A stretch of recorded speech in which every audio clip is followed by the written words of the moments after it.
Hello! Je suis trop contente de vous retrouver aujourd'hui sur cette vidéo YouTube puisqu'il est temps de vous partager en temps réel quel massage je pratique tous les jours. Alors vous avez été hyper nombreuses à adorer toutes mes vidéos que je vous partage sur ça, notamment sur Instagram et TikTok. Vous voulez en voir plus pour pouvoir le faire vraiment en même temps que moi, alors c'est pour ça qu'il y a cette vidéo. Si jamais ça t'intéresse, tu peux me suivre notamment pour voir mon quotidien, comment ça se passe dans ma vie avec des problèmes de thyroïde pour être en meilleure santé et heureuse. Et d'ailleurs je partage plein de petites recettes. Le programme de cette vidéo, c'est d'abord je vais te partager quel massage je fais en 5 minutes. Ensuite je vais te partager tout plein de petites astuces à savoir, notamment quels produits utiliser, quand faire le massage, au bout de combien de temps on a des résultats et surtout ce qu'il ne faut pas faire. Et je vais terminer cette vidéo avec la petite recette de notre gel de lin préféré que vous me demandez à chaque fois. Alors j'espère que ça vous plaira. Pour mon massage, je vais te mettre un avant-après pour que tu te rendes compte les résultats. Donc ça va faire maintenant plus de 2 mois que je le pratique matin et soir. Ça arrive évidemment que des fois j'ai pas le temps ou que j'oublie, mais la répétition c'est vraiment la clé. Pourquoi est-ce que moi je fais un massage lymphatique? Alors déjà il y a massage et drainage et moi ce que je fais c'est un peu un mix des deux. Lymphatique pourquoi? Parce qu'en fait on a de la lymphe dans le corps où il y a tout le cracra, toutes les toxines qui sont stockées et à l'inverse du cœur en fait il n'y a pas une pompe pour pouvoir faire circuler tout ça. Donc c'est à nous de le faire manuellement. Et alors la lymphe elle se balade dans tout le corps et pour pouvoir être nettoyée ça va au niveau des ganglions. Donc on va retrouver notamment sous les bras, aux clavicules, au niveau du visage, bref je te montrerai tout ça. Dans mon cas mes préoccupations c'est la rétention d'eau. J'ai tendance parfois à avoir le visage un peu gonflé, notamment avec mes problèmes de thyroïde. Ensuite, je vais avoir la mauvaise circulation de ma lymphe qui va me créer du coup des poches aqueuses au niveau des yeux. Avec ma maladie de base d'eau, j'ai aussi des gonflements que je peux retrouver au niveau des paupières supérieures et paupières inférieures. Donc, je vais essayer de travailler doucement pour pouvoir atténuer ces inflammations. Et enfin, c'est pour prévenir l'apparition des ridules. Et oui, parce que la trentaine arrive à grands pas et je me rends compte que je vais avoir des ridules à ce niveau-là, au niveau des sillons, un relâchement au niveau du double menton. Et pour prévenir tout ça, il faut oxygéner la peau et pratiquer des massages réguliers. Maintenant que tout ça est dit, il est temps de faire le massage. Avant toute chose, obligation, il faut se masser les ganglions. L'objectif, c'est de venir les réveiller en douceur pour pouvoir stimuler la lymphe. Stimuler la lymphe, c'est dur à dire. Donc comme nous, on s'occupe du haut du corps, on commence par faire les dessous de bras. Donc je vais masser tranquillement, à peu près 5-6 fois, tu vois, comme ça, tranquillement. On n'appuie pas, on n'est pas là pour se faire mal. Au passage, on se fait un petit toucher ma mère. Ensuite, au niveau des clavicules. Donc là, tu vois, tu sens tes os, il faut vraiment le faire à ce niveau-là. Comme les ganglions, c'est pas un endroit précis, l'idée c'est quand même de rester assez large. On y va en douceur. Donc comme il y a la thyroïde ici, évidemment, j'ai mis un col roulé, c'est très malin. On va pas trop stimuler la partie de la thyroïde, mais si t'as pas de problème, tu peux y aller. Ensuite, au niveau des ganglions, du coup, tu les sens ici. Donc là, tranquillement. Comme ça. Donc bon, peut-être au début t'as les mains froides, moi c'est mon cas, c'est pas grave, ça va se réchauffer petit à petit.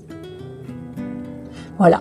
Ensuite on va avoir les sinus au niveau du nez. Donc là tu peux utiliser en vrai les doigts que tu veux. Bon moi j'utilise ceux-là, mais pour le massage, ceux-là ils sont trop puissants. Donc je vais utiliser plutôt l'annulaire. Mais là en vrai pour les ganglions ça va. Comme ça, tranquillement. Et ensuite on va retrouver au niveau des tempes.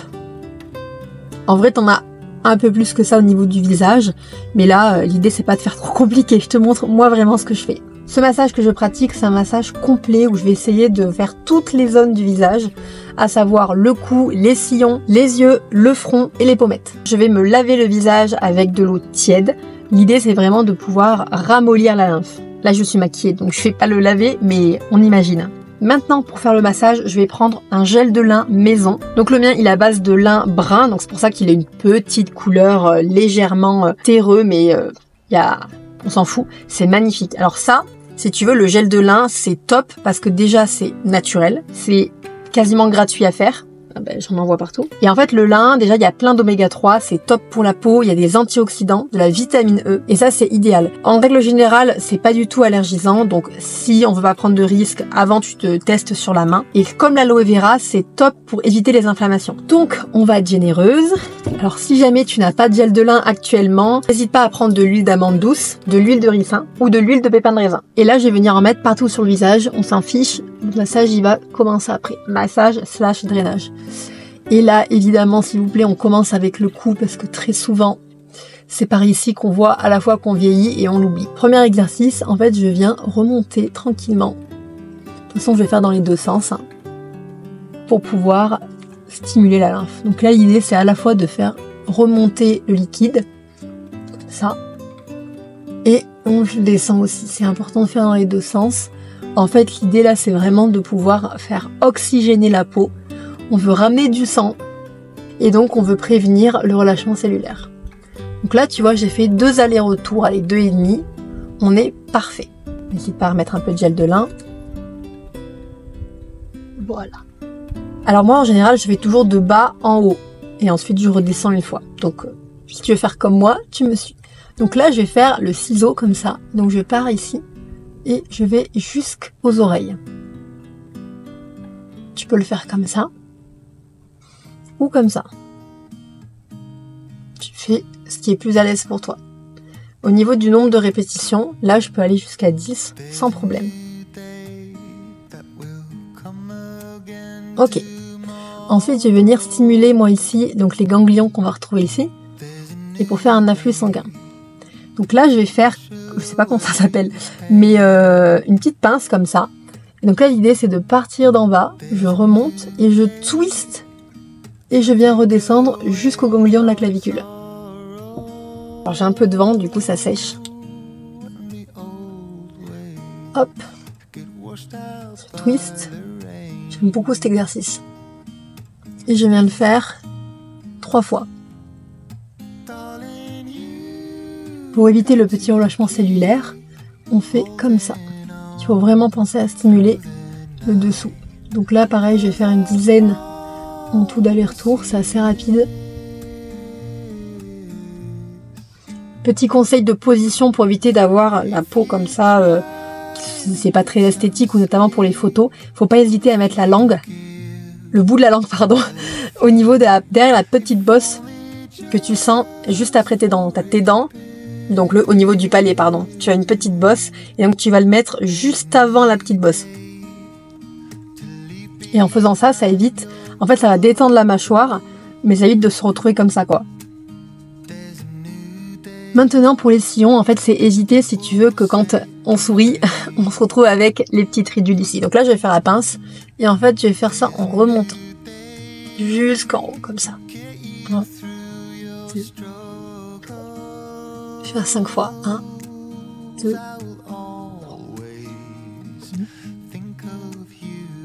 3. L'idée c'est vraiment pas de pas se faire de mal. Ensuite je vais prendre en fait, donc là tu as la ride que tu peux avoir d'expression ou ride profonde, et en fait je viens la stimuler. Donc encore une fois, l'exercice c'est de pouvoir l'oxygéner. Donc là je vais faire pareil, aller-retour en haut, aller-retour en bas, à peu près 5 fois. Aller-retour en haut, aller-retour en bas. Les pommettes, on remonte. Donc là j'aime beaucoup cet exercice, donc c'est prendre les mains comme ça, de bas, et je remonte en fait, et je relâche. Donc en fait tu remontes, et jusque là que tu touches en fait ton os, tu relâches. Faire ça 5 fois.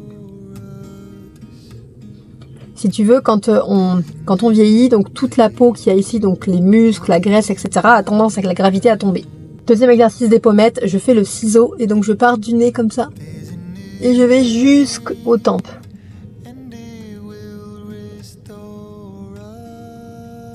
Ça, je vais le faire 5 fois. Ça fait tellement du bien. Maintenant, ma partie préférée, les yeux. Donc en fait, pour éviter donc tout ce qui va être les poches aqueuses, l'idée c'est de venir ramener la lymphe au niveau de ce ganglion-là. Donc je vais faire ce qu'on appelle le masque de Zorro.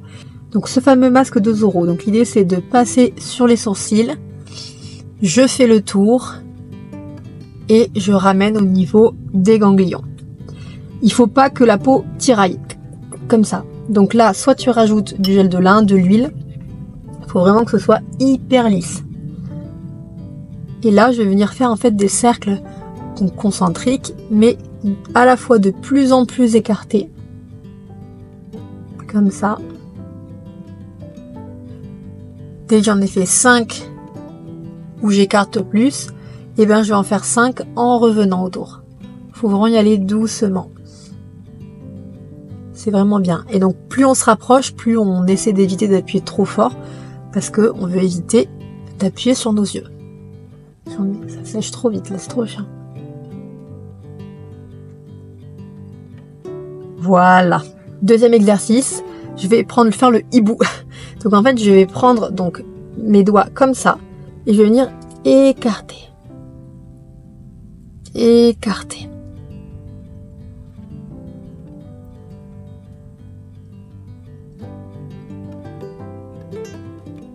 Cinq fois. Et dernière partie, ça va être le front. Donc là, l'idée, c'est venir faire des zigzags comme ça. Pareil, là, par contre, j'en fais une petite quinzaine. Bon, en vrai, là, je vais assez vite, tu me diras. Mais c'est pour la ride du lion. On détend tout ça. Et là, ce que j'aime beaucoup, c'est pour mes paupières tombantes. En fait, je vais faire comme ça. Je vais stimuler le muscle pour qu'il puisse bien remonter. Pareil, de l'autre côté.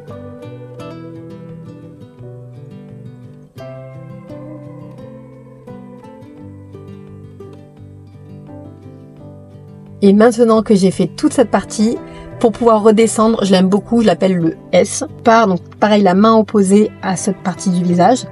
Donc tu pars du front. Tu vas venir tracer au niveau de la la pommette en remontant là. Tu descends ici, le long de la mâchoire, et tu redescends au niveau de la clavicule. Je te remontre. Tu pars au niveau du front. Tu remontes la pommette. Tu passes au niveau du sillon jusqu'à l'oreille et tu descends à la clavicule. On va le faire une dernière fois.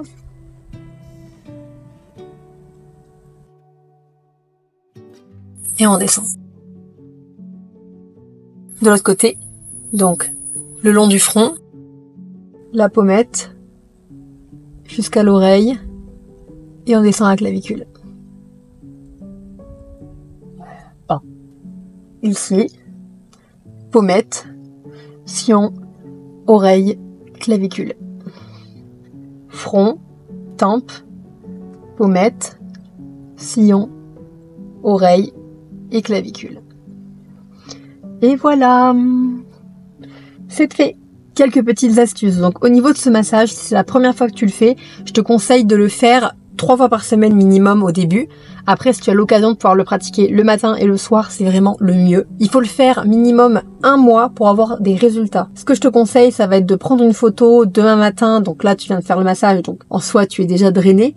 Mais c'est quand même de le faire, par exemple, le matin, tu prends cette photo et dans 1 mois, tu vas reprendre la photo. Et comme ça, tu verras les changements. Au niveau des produits à utiliser, tout à l'heure, je t'ai suggéré donc le gel de lin, l'aloe vera, l'huile d'amande douce, l'huile de pépin de raisin, l'huile de jojoba aussi, tu as l'huile de ricin. Tout ce qui est huile, c'est bien pour le soir. Le matin, je te conseille plutôt d'utiliser ta crème de jour ou alors le gel de lin ou d'aloe vera. C'est super, ça fait un effet Botox. N'utilise surtout pas, s'il te plaît, de l'huile de coco, à part si jamais tu as une peau qui est vraiment habituée au niveau du visage ou que tu vis dans un pays qui est chaud et humide, parce que les pores s'ouvrent, parce qu'en fait l'huile de coco est une huile qui est comédogène, ça veut dire qu'en fait elle va venir boucher les pores. Elle est comédogène à 4 sur 5 et dans mon cas, dès que j'ai mis de l'huile de coco, j'ai commencé à avoir une poussée d'acné au niveau du front, etc. alors que je n'ai pas d'acné de base, donc vraiment à éviter. Si tu pratiques ce massage, il faut savoir qu'il est possible que le lendemain tu te sentes un petit peu, pas fiévreuse, mais un sentiment d'avoir de la fièvre, c'est-à-dire les ganglions un petit peu gonflés. Ça partira le jour d'après, pas de panique. Encore une fois, comme il s'agit d'une purge, il se peut que tu aies quelques petits boutons qui apparaissent quelques jours après. Pas de panique, donc les petits boutons qui peuvent apparaître, c'est lié encore une fois à ces toxines qui vont se libérer. Et dernière chose super important, il ne faut pas faire de massage de drainage lymphatique lorsqu'on a de la fièvre, qu'on est malade, qu'on a un virus, parce que ce qui peut se passer, c'est que en massant, en fait, on vient déplacer ce petit virus qui vient dans tout le corps. Donc, on va éviter de déplacer l'infection. Donc, si tu es en bonne santé, tu peux le faire. Petite nuance entre le drainage et le massage. Donc le drainage, il est uniquement là pour déplacer la lymphe. Le massage, ça peut être intéressant pour pouvoir notamment masser donc au niveau des zones qui vont être soit tendues quand on travaille notamment comme ça. Donc on va venir détendre les rides. Travailler aussi pour oxygéner la peau et on vient un peu plus manipuler. C'est pour ça que moi, c'est une sorte de mélange entre les deux. Maintenant, on va passer à la recette de mon gel de lin. Donc là, si tu veux, le gel de lin, ça se garde 1 semaine et demie au frigo. Et lorsqu'une semaine et demie est passée, je te conseille plutôt que de le jeter, c'est un peu dommage, de l'utiliser pour un masque pour tes cheveux. cheveux, soit en masque, soit pour pouvoir définir des boucles. Mais là, on parle pas cheveux. Ensuite, je vais prendre des graines de lin. Donc dans mon cas, ce sont des graines de lin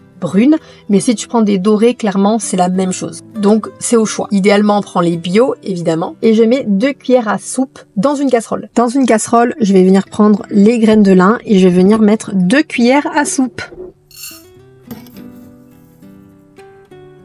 Je rajoute 250 ml d'eau. J'ai allumé le feu et je vais venir couvrir jusqu'à ce que ça bout. Quand ça bout, je baisse le feu au minimum pendant 5 minutes. Quand ça fait 5 minutes, j'éteins le feu et je prépare un bol avec un tamis. Donc là, je viens de le rincer. Pour un tamis fin parce que les graines de lin sont toutes petites. Et je viens verser. Et maintenant, on va tranquillement attendre de récupérer tout le petit gel. Voilà, le gel de lin est terminé. Regarde-le comme il est trop beau. Donc là, en fait, je vais le mettre dans un petit pot que je vais pouvoir laisser refroidir tranquillement. Je vais le mettre au frigo. Et écoute, en attendant, j'espère absolument que tu vas tester tout ce que je t'ai partagé. N'hésite pas à me dire en commentaire quelles sont tes préoccupations. Comme ça, à la rigueur, je pourrais faire des vidéos dédiées à tes préoccupations et on trouvera des solutions. En attendant, n'hésite pas à me suivre sur YouTube, d'aller me suivre aussi sur Insta ou TikTok. Je te partage tout mon quotidien. Bisous!